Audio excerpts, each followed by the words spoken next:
Welcome back दोस्तों। आज की इस वीडियो में हम एनिमेशन के स्ट्रक्चर के बारे में सीखने वाले हैं। तो वीडियो काफी इंटरेस्टिंग और काफी हेल्पफुल होने वाली है। वीडियो चले तो वीडियो को लाइक कीजिए और चैनल पर नहीं तो चैनल को सब्सक्राइब कर दीजिए।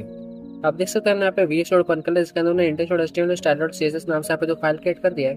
इंडेक्स और एचटीएमएल सिंपल से हमने यहाँ पे एचटीएमएल का बॉयलरप्लेट लिखा और हमने यहाँ पे एक लिंक है कि यहाँ से अपने स्टाइल डॉट सीएसएस को यहाँ पे लिंक कर दिया है। हमने यहाँ पे एक डिव टैग को भी क्रिएट किया है और स्टाइल डॉट सीएसएस हमने यहाँ पे बॉडी टैग यहाँ पे दे दिया है मार्जिन लेफ्ट 100 पिक्सल। और हमने यहाँ पे डिव टैग को यहाँ पे एक कुछ प्रॉपर्टी जैसे हाइट भी दे दिया, बॉर्डर दे दिया 1 पिक्सल और एनिमेशन में हमने यहाँ पे कुछ एनिमेशन दिया है और हमने यहाँ पे एक एनिमेशन को भी क्रिएट किया है। इसी के आज स्ट्रक्चर को हम आज डिस्कस करेंगे। तो अगर आउटपुट शो हो तो आउटपुट कुछ इस तरीके से यहाँ पे शो हो रहा है। तो एनिमेशन के स्ट्रक्चर में आप देख सकते हैं हमने यहाँ पे जो एनिमेशन को क्रिएट किया है इसी के स्ट्रक्चर के बारे में डिस्कस करेंगे। सबसे पहले मैं क्या करता हूँ, इसमें यहाँ पे कमेंट आउट कर देता हूँ।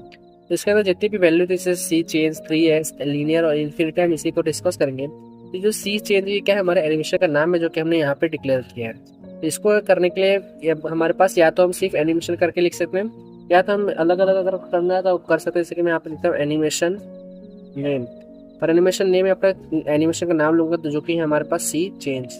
ठीक है। इसके बाद हमारा जो 3s था वो क्या है, ड्यूरेशन। तो हम यहाँ पे लिखेंगे एनिमेशन ड्यूरेशन। तो यहाँ पे मैं कर देता हूँ 3s। 3s क्या क्या मतलब होता है, एनिमेशन का ड्यूरेशन मतलब एनिमेशन कितने टाइम के लिए चलना चाहिए। तो मैं यहाँ पे कर देता हूँ 3 सेकंड तक मेरा एनिमेशन है वो चलना चाहिए। इसके बाद हम यहाँ पे लिखेंगे एनिमेशन टाइमिंग फंक्शन और इसको यहाँ पे कर दूंगा लीनियर। एनिमेशन टाइमिंग फंक्शन के अंदर हमारे पास अलग अलग प्रॉपर्टी आती है। वो क्या डिक्लेयर करता है, स्पीड डिक्लेयर करता है कि एनिमेशन का स्पीड क्या होगा, स्लो से फास्ट होगा कि फास्ट से स्लो जाएगा कि सेम स्पीड में रहेगा। जो लीनियर होता है उसको हम कहते हैं सेम स्पीड, यानी कि वो स्टार्टिंग से लेकर एंड तक सेम स्पीड में चलता रहता है। इसके बाद हम यहाँ पे लिखेंगे एनिमेशन इटरेशन टाइम, इसको हम कर देंगे इन्फिनिटी। इन्फिनिटी का हेल्प से क्या हो जाएगा, हमारा जो एनिमेशन है वो कंटिन्यूसली रन होता है, कभी स्टॉप ही नहीं होगा।